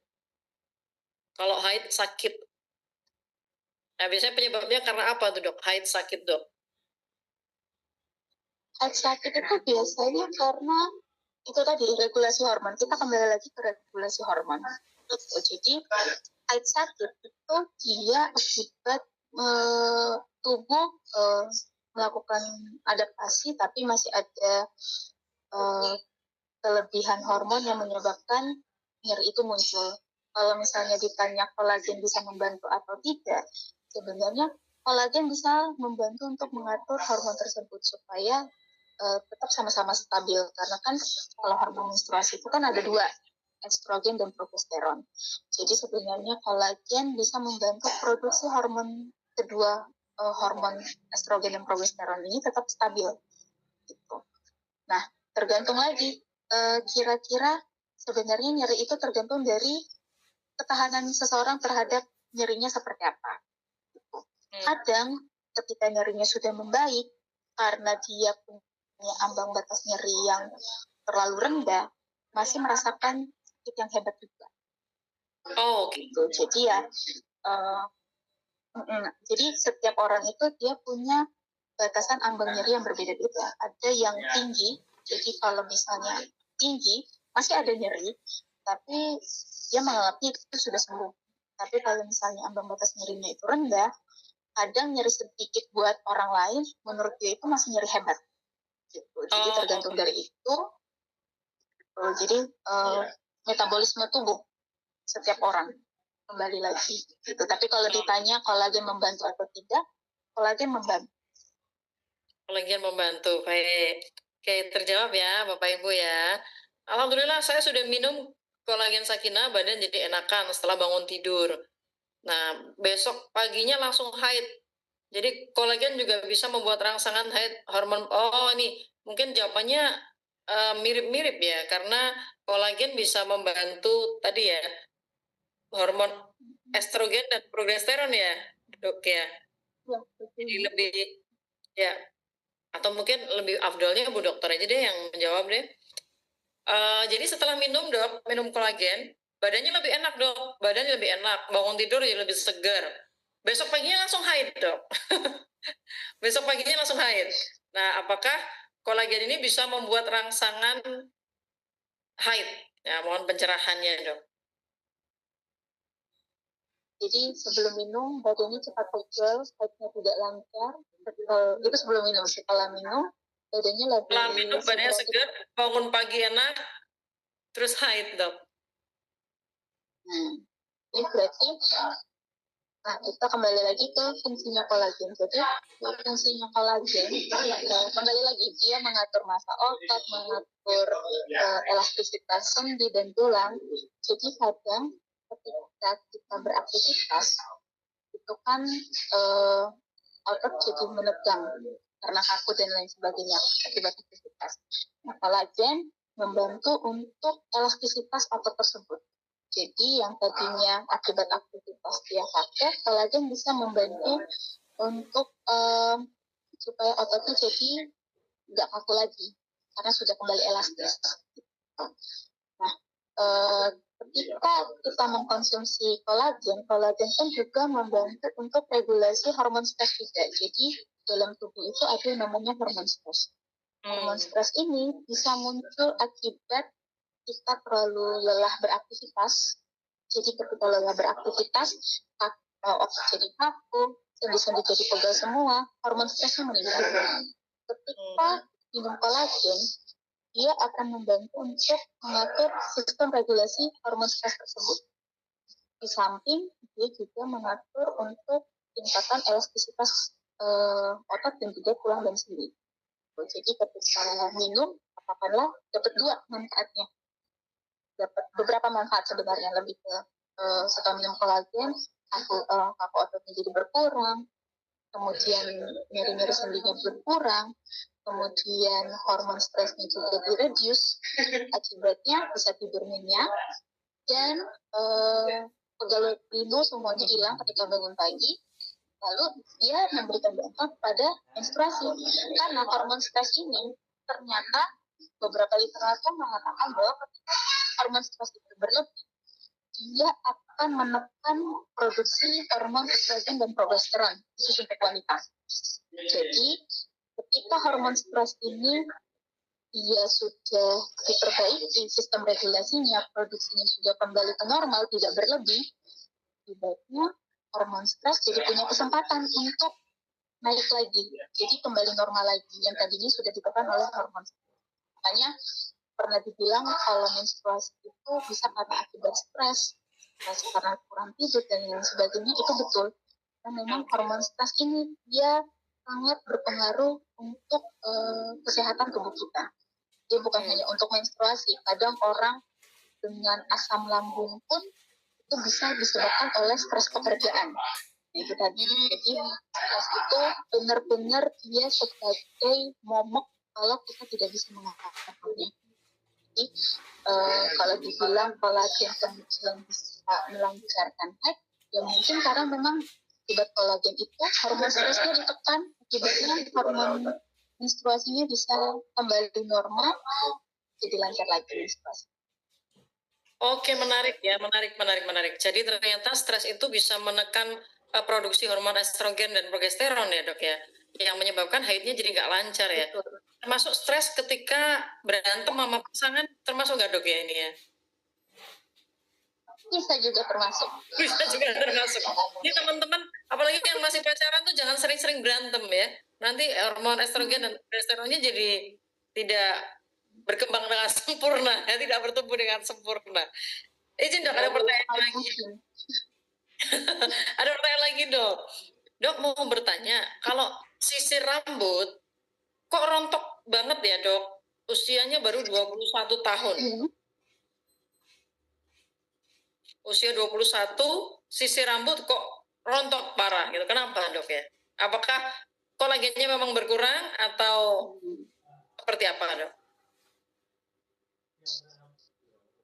Sebenarnya kalau untuk kerontokan rambut itu nggak melulu harus karena kurangnya kolagen. Banyak faktor yang menyebabkan rambut rontok. Misalnya kesehatan kulit kepala itu bisa menjadi salah satu penyebab rambut jadi rontok. Kemudian ada yang namanya kalau istilah kita namanya dermatitis seboroid. Jadi dermatitis seboroid itu adalah salah satu penyakit khususnya untuk kulit yang menyebabkan kulit kepala itu jadi bersisik. Biasanya dia paling sering muncul itu karena stres biasanya. Jadi kalau orang stres kadang jadi suka gatal kepalanya. Nah ternyata ketika dicek ada seperti apa ya? Saya bilangnya kulit kepalanya itu kayak ada sisiknya. Nah itu dermatitis seboroid, bisa karena itu. Kemudian nggak bisa juga karena pengaruh kolagen. Jadi nggak hanya melulu soal kurangnya kolagen, tapi bisa juga karena faktor yang lain. Makanya harus dicek juga kira-kira kebersihan kulit kepalanya sudah dijaga atau belum. Karena kalau misalnya bekal kulit kepala yang berminyak, berarti minimal ya 1-2 hari harus rajin keramas supaya minyak-minyaknya itu dia bersih dan dia tidak menyebabkan rambut jadi rontok. Kemudian mesti dicek juga ada nggak kemungkinan sakit dermatitis seborrheic. Lalu setelah itu baru kalau misalnya memang semuanya aman, nggak ada masalah, ya bisa jadi karena pengaruh kolagen. Karena kalau 21 tahun itu kan sudah di atas 20. Sedangkan mulai turunnya kolagen itu sebenarnya beberapa literatur mengatakan 20 tahun, beberapa literatur juga mengatakan 25 tahun. Jadi 21 tahun itu masih dalam range istilahnya masa-masa awal, fase-fase awal mulai terjadinya penurunan kolagen. Memang harus dicari tahu dulu, jangan melulu cuma kolagen, ternyata faktor yang lain tidak di screening juga. Takutnya sudah konsumsi kolagen ternyata tidak ada perubahan yang disalahkan kolagennya. Padahal ada faktor lain. Baik, terima kasih Bu Dokter. Mudah-mudahan sudah terjawab ya pertanyaan dari Ibu Siti. Ya. Terus ada lagi pertanyaan dari Ibu Sulasmi. Kalau sudah minum kolagen, boleh nggak Bu Dokter saya minum madu?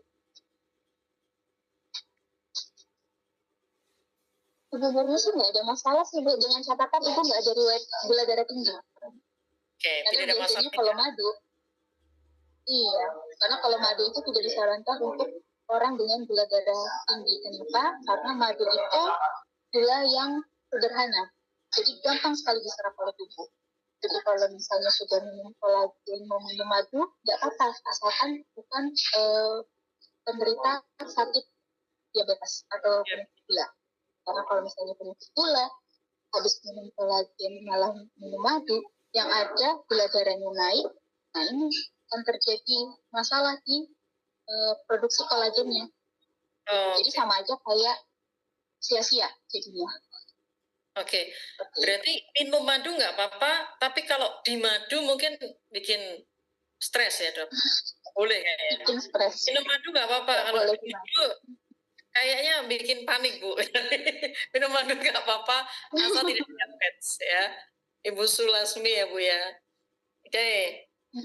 Pak Damiri, saya mau tanya apa ya sama Bu Dokter lah ini. Kalau Pak Damiri yang tanya malah nggak jadi nanya, malah cuma mau tanya apa ya sama Bu Dokter. Jangan terkesima Pak Dam. Saat pertama minum kolagen terjadi mual, asam lambungnya naik, nyut-nyutan Bu Dokter, pegel-pegel. Kenapa ya Dok?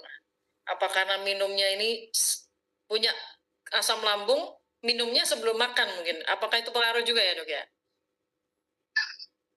Sebenarnya lebih ke setiap orang dia punya istilahnya punya respon tubuh yang berbeda-beda. Kembali lagi, jadi nggak bisa kita menyamakan satu orang dengan orang yang lain respon tubuhnya akan sama. Kadang ada beberapa orang yang terlalu sensitif lambungnya, jadi ketika minum kolagen akibatnya dia jadi muncul keluhan, karena biasanya ini ada beberapa produk kolagen yang dia ada campuran vitamin C-nya. Nah, kenapa? Karena vitamin C ini dia membantu proses untuk pengolahan kolagen tersebut untuk bisa diserap oleh tubuh. Vitamin C ini dia sifatnya asam, jadi kadang ada beberapa orang yang mungkin sensitif dengan asam, jadi makan asam sedikit atau minum asam sedikit itu akan mulai muncul gejala gejala asam lambung tinggi.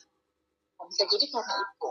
Jadi memang harus diperhatikan produk kolagen yang diminum ini ada kandungan apa selain itu. Apakah memang murni kolagen atau mungkin ada tambahan seperti vitamin C itu.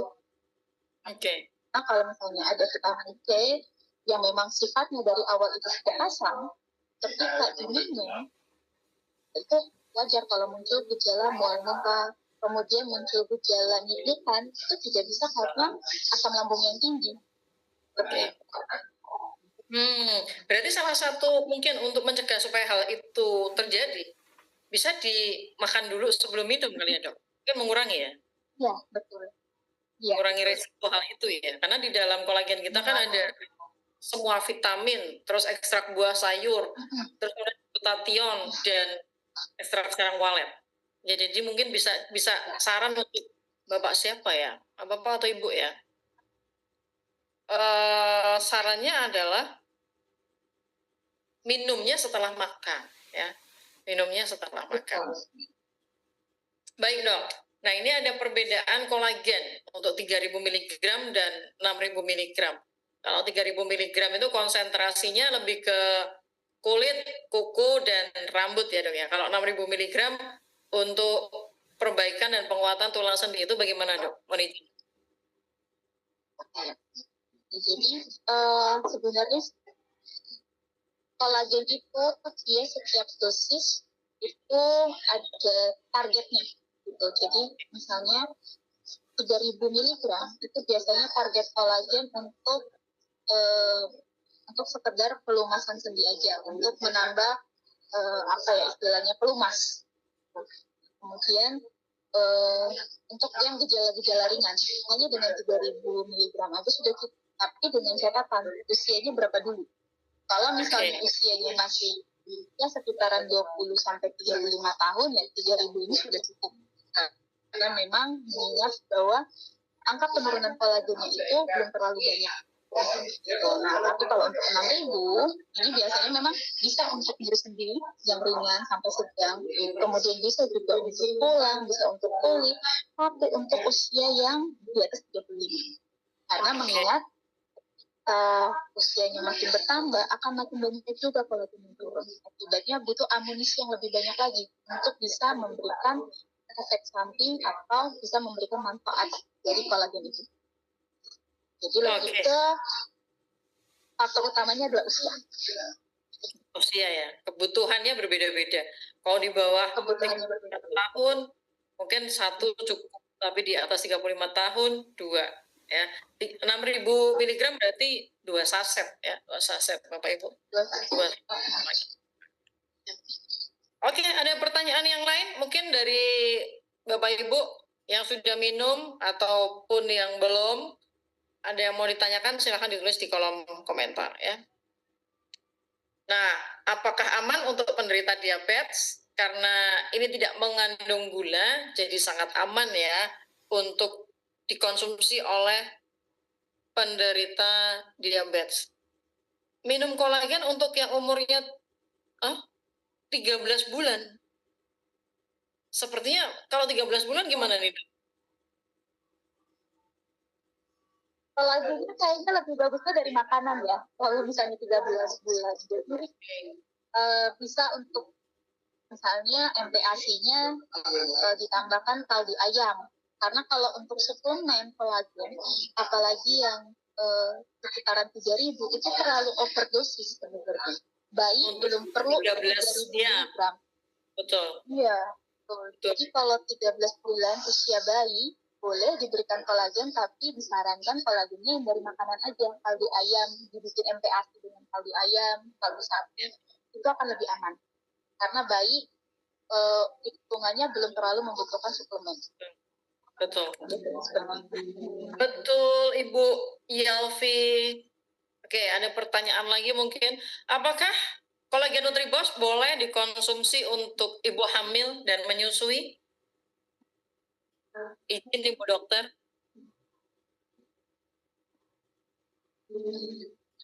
Nutribos tidak ada masalah untuk ibu hamil dan karena memang dia bukan seperti obat-obatan.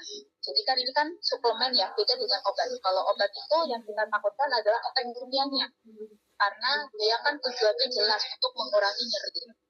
Terkadang obat-obatan nyeri itu nggak aman untuk ibu hamil. Tapi kalau kolagen, suplemen terutama, malah dibutuhkan oleh ibu hamil yang menyusui.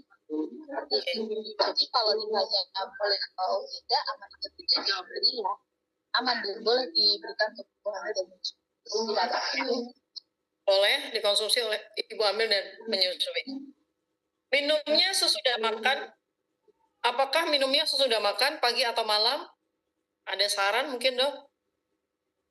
Kalau misalnya memang ibunya sendiri punya masalah di lambung, ya tetap saran saya sih setelah makan, karena menghindari jangan sampai ada efek samping dari obat tersebut, misalnya gejala asam lambung naik dan lain sebagainya. Cuman memang untuk kasus ibu hamil dan ibu menyusui, seaman-amannya suatu suplemen tetap harus dibawa konsultasi ke dokter kandungan. Ya.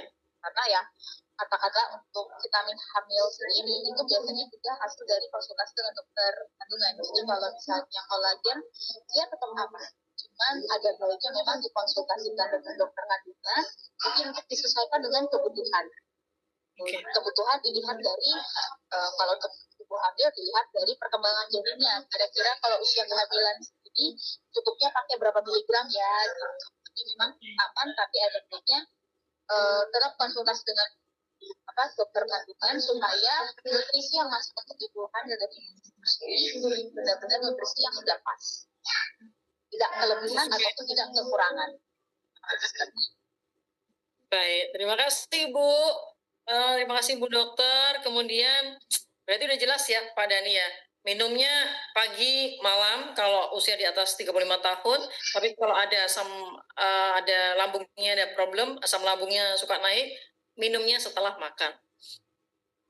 Apakah minum kolagen aman untuk yang baru selesai operasi miom dan polip, Bu Dokter? Sebenarnya aman-aman aja sih, karena kolagen itu dia membantu membangun kembali atau memperbaiki kembali jaringan-jaringan yang sudah rusak akibat proses operasi. Misalnya kan, karena kan yang namanya operasi kan pasti ada jaringan yang dipotong dan lain sebagainya. Nah, luka sayatannya itu dia bisa dibantu proses penyembuhannya dengan menggunakan kolagen. Jadi kalau ditanya aman atau tidak sih ya aman-aman saja, justru dia membantu untuk mempercepat proses penyembuhan luka, di samping memang membutuhkan makanan-makanan yang tinggi protein lainnya. Karena memang protein itu fungsinya untuk sebagai sel pembangun, atau sel pembangun itu dalam artian dia memperbaiki jaringan-jaringan yang rusak. Nah, jaringan yang tersayat akibat operasi itu kita anggap sebagai jaringan yang rusak. Dan untuk membantu prosesnya ya bisa menggunakan protein, bisa juga menggunakan kolagen. Oke, terima kasih Bu Dokter. Yuk, ada pertanyaan lain nggak? Ada pertanyaan lain lagi, mumpung ada beliau? Oh, ini. Apakah perbedaan dari kolagen ikan dan kolagen dari sapi mungkin ya Dok ya? Atau pada dasarnya sebenarnya sama aja ya Dok ya? Paling sih kalau sebenarnya sama aja sih, cuman mungkin bahan yang diambilnya itu berbeda. Maksudnya itu kalau ayam, kalau sapi itu kan lebih dari tulang rawannya, dari tulang-tulangnya atau dari kulit. Nah, sedangkan misalnya ikan itu biasanya dari kulit dan dari sisi ikan itu ada kandungan kolagennya. Jadi paling untuk perbedaannya sih di sumbernya itu, bahannya, bagian tubuhnya yang diambil. Nah, berarti, tapi pada dasarnya sih kolagen ikan ataupun sapi ya sama aja. Baik. Nah, berarti memang tidak direkomendasikan untuk mereka yang memiliki alergi dengan ikan ya Dok ya, makanan laut ya? Iya, alergi seafood biasanya. Tapi kemarin itu Dok, kita punya 3 leader Dok, yang memang alergi udang, alergi seafood gitu ya. Ada Bu Dia, Pak Fansi, sama Bu Esther. Itu 3-tiganya tuh alergi makanan laut Dok. Tapi minum Nutribos kolagen ini nggak ada masalah Dok. Hanya pertama kali minum aja, habis itu nggak ada masalah. Ada masalah, tapi kita tidak merekomendasikan ya untuk yang alergi ya. Cuma memang 3 leader kita minum dan no problem ternyata. Oke, ada lagi mungkin pertanyaan dari teman-teman semuanya, Bapak Ibu? Sebenarnya sih kalau sekali. Bagaimana Dok? Mungkin saya tambahkan sedikit kali ya Mbak ya. Sebenarnya kolagen itu dia, halo? Silakan Dokter. Halo? Terdengar? Mbak? Siap, terdengar. Iya. Terdengar. Mungkin saya tambahkan sedikit ya, Mbak ya. Mungkin kalau kolagen itu sebenarnya dia salah satu fungsinya juga. Jadi sebenarnya kolagen ini fungsinya sangat banyak. Nah, salah satunya itu adalah dia bisa menekan respon alergi. Jadi kalau misalnya ada orang yang alergi kemudian minum kolagen walaupun dari ekstrak katakanlah alergi kan dari ekstrak ikan kolagennya dan diminum ternyata aman, sebenarnya kan kalau dari ekstrak ikan itu kan yang diambil adalah kolagennya itu sendiri. Jadi tidak ada, walaupun dia dari ikan tapi unsur-unsur organ yang lain itu tidak masuk, yang diambil murni kolagennya. Makanya kenapa nggak muncul alergi, karena fungsi utama kolagennya itu sendiri adalah dia menekan respon alergi. Makanya yang tadinya alergi ikan minum kolagen dari ikan tidak alergi ya karena itu tadi. Gitu. Nah, untuk kemudian nanti orang-orang yang alergi lainnya itu memang bagusnya sih dikonsultasikan dulu. Kenapa? Karena itu tadi ada beberapa orang yang ternyata sangat sensitif. Jadi dia sel imunitasnya atau sel daya tahan tubuhnya itu dia masih mengenali bahwa ini molekul dari alergen atau dari ikan misalnya, itu akan menimbulkan reaksi. Jadi memang mungkin untuk beberapa orang ada yang aman, tapi kalau misalnya memang punya riwayat alergi berat, terutama untuk makanan yang ada kandungan ikan, ada baiknya memang konsultasikan dulu. Mungkin dibutuhkan tes alergen dan lain sebagainya, supaya memang benar-benar memastikan bahwa produk ini nanti ketika dikonsumsi tidak menimbulkan masalah. Karena yang namanya alergi, kalau cuma gatal-gatal aja sih nggak ada masalah, masih bisa kita bantu dengan obat anti gatal. Tapi ada beberapa respon alergi yang ternyata bisa sesak nafas, bisa sampai berat lah gejalanya. Nah, itu yang dihindari. Makanya kalau misalnya memang dari awal sudah diketahui alerginya bukan hanya sekedar gatal-gatal saja atau kemudahan saja, melainkan sekalinya makan ikan sangat berat seperti sesak nafas dan lain sebagainya, ada baiknya untuk keamanan bersama dilakukan konsultasi dulu, kemudian nanti mungkin akan dilakukan uji alergi dan lain sebagainya untuk memastikan bahwa ini layak untuk konsumsi. Oke, terima kasih Bu Dokter. Ada satu pertanyaan lagi Bu Dokter. Konsumen saya Dok, tadinya kalau kencing itu sakit. Sampai ke dokter juga, udah ke dokter juga nih Dok. Terus disarankan minum kolagen nih, kolagen Nutribos. Sekarang mendingan Dok. Apakah memang ada pengaruhnya Dok? Mohon izin. Waktu kencingnya nyeri ya. Oke, nah perlu kita ketahui bahwa biasanya ketika kencing itu nyeri, itu biasanya disebabkan oleh infeksi bakteri di saluran kencing. Jadi ketika minum kolagen ternyata dia bisa memperbaiki nyerinya tersebut, ya mungkin saja bisa akibat ya seperti tadi kolagen ini kan dia membantu menstabilkan pH di dalam tubuh sehingga bakteri-bakteri yang tadinya bersifat patogen atau yang bersifat menimbulkan penyakit itu bisa dikurangi jumlahnya akibat stabilisasi pH tersebut gitu. Jadi kalau ditanya dengan kolagen apakah berpengaruh, ya bisa saja berpengaruh karena itu tadi berkat kolagen produksi bakteri yang mengandung penyakit atau yang menyebabkan di saluran kemih itu bisa ditekan akibat dia membantu pengaturan pH di saluran kencing. Jadi ketika pH-nya sudah diperbaiki, bakteri yang bersifat patogen itu bisa dikurangi jumlahnya. Jadi lebih diperbanyak bakteri yang baik. Nah, tapi harus diperhatikan juga apakah memang itu murni karena kolagen saja ataukah memang sebelumnya sudah dapat pengobatan yang lain, misalnya minum antibiotik dan lain sebagainya. Ini sih sebenarnya untuk mencegah jangan sampai kemudian para katakanlah penderita nyeri berkemih ini berpatokan bahwa hanya dengan kolagen saja cukup. Karena yang ditakutkan kalau pikirannya hanya dengan kolagen saja cukup, maka akan menganggap remeh sakit yang diderita. Jadi nggak langsung berpikir untuk kontrol di dokter dan lain sebagainya. Oke, baik. Konsumsi obat yang lain.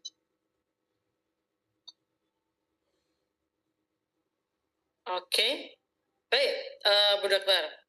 Terima kasih untuk jawabannya. Mudah-mudahan menjawab ya dari pertanyaan dari Bu Irma ya. Nah, izin dokter ada satu pertanyaan lagi nih dok. Untuk hipertensi yang rutin minum obat, apa boleh minum kolagen? Dan caranya minum bagaimana? Jadi apakah bisa diminum oleh penderita hipertensi? Mungkin lebih gitu dok. Kalau pasien hipertensi sih tidak ada masalah sih untuk minum kolagen. Mungkin ya bisa sekali sehari juga bisa, 2 kali sehari juga bisa, tergantung dari sediaannya berapa. Kalau misalnya sediaannya kan ada batasan maksimal kolagen dalam 1 hari. Kalau kolagen itu paling maksimal mungkin sekitaran 15.000 mg dalam sehari. Jadi kalau misalnya satu sachetnya itu 3.000, mau minum 2 kali 1 juga nggak masalah. Yang penting tidak melebihi dosis maksimal yang diperlukan dalam sehari.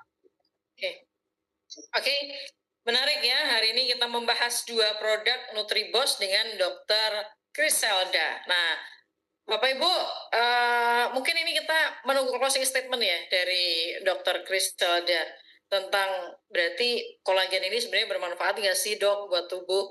Terus kalau mau memilih kolagen itu minimal berapa sih kandungannya supaya teman-teman juga teredukasi, karena kadang tuh diiming-iming produk murah dok, produk murah, tapi ternyata setelah kita cek just claim dok. Jadi kan kadang ada produk tuh yang maaf dok ya, isinya kayak marimas gitu loh dok. Ya, jadi dia cuman manis aja, klaimnya ada kolagennya, tapi jumlah kolagennya sedikit sekali dok. Nah, mungkin closing statement dari dokter seperti apa supaya mereka yang membutuhkan kolagen ini tidak salah gitu dalam memilih sebuah produk, gak asal murah, tapi juga tahu secara komposisi. Mohon izin, silakan Bu Dokter. Ya, jadi paling untuk kolagen yang perlu diperhatikan adalah jumlah kebutuhan yang diperlukan oleh masing-masing individu. Nah, seperti yang tadi, ada yang 3.000, ada yang 6.000, harus disesuaikan juga. Paling gampang disesuaikan dengan usia. Jadi kalau sekitaran usia 25 sampai 30 tahun, sekitar 3.000 mg dalam sehari sudah cukup. Tapi kalau misalnya usianya di atas 35 tahun sampai di atas 35 tahun, ya katakanlah 35 ke atas sampai 60-an, itu sekitar 6.000 mg dalam sehari sudah cukup. Kemudian selain mengkonsumsi kolagen, yang harus diperhatikan juga adalah after minum kolagennya. Jadi tetap harus dijaga pola hidupnya, pola makan juga harus tetap diatur, diupayakan untuk makanan yang tinggi nutrisi yang harus tetap dikonsumsi. Jangan gampang tergoda dengan makanan yang sifatnya junk food, siap saji, karena kita nggak tahu cara pengolahannya sehat atau tidak. Karena kalau misalnya pengolahan makanan tersebut tidak sehat, istilahnya kita kayak tabur garam di air laut. Kita minum kolagen tapi tidak memberikan faedah. Dipikirnya suplemennya yang kurang bagus, ternyata suplemennya bagus, tapi cara kita mengatur setelah minum kolagen itu yang tidak bagus. Dan khusus untuk seperti ibu hamil, ibu menyusui, ada baiknya memang tetap dikontrolkan ke dokter spesialis kandungan supaya keamanannya juga tetap terjaga. Ini also. Oke, baik Ibu Dokter Griselda, terima kasih banyak sudah hadir bersama kami di Zoom malam ini. Teman-teman, semua jawabannya sudah terjawab oleh beliau dan saatnya kita say thank you dulu ke Bu Krisalda, Bu Dokter. Silakan tuliskan di kolom komentar. Kita say thank you dulu ke Ibu Dokter kita. Yuk kita say dulu, diketik dulu. Thank you Bu Dokter, thank you ya. Terima kasih Bu Dokter. Oke. Nah, kita akan jumpa lagi dengan beliau di mungkin 2 minggu lagi, 3 minggu lagi ya. Kita akan bahas lagi tentang kolagen dan tentang feminine hygiene. Oke, terima kasih Bu Dokter, sangat membantu ilmunya. Terima kasih Dok, sehat-sehat Bu Dokter ya. Terima kasih Bu Dokter Krisalda. Oke, sekali lagi terima kasih Bu Dokter, sehat-sehat. Apapun yang dikerjakan diberikan kelancaran oleh Tuhan Yang Maha Esa. Thank you Bu Dokter sekali lagi ya. Thank you teman-teman dari NutriBoss semua. Sampai jumpa di tanggal 18 ya. Kita ada fokus meeting 1. Syaratnya adalah sponsoring 3 orang. Fokus meeting 1. Mentoring eksklusif selama 4 bulan berturut-turut ya untuk mendapatkan 50 juta pertama. Oke, thank you sekali lagi Bu Dokter dan terima kasih untuk Bapak Ibu semua yang sudah hadir di Zoom. Sehat-sehat, happy-happy dan sukses selalu. NutriBoss semua bisa jadi bos. Terima kasih, selamat malam. Thank you. Terima kasih Bu Dokter, selamat malam. Recording stopped.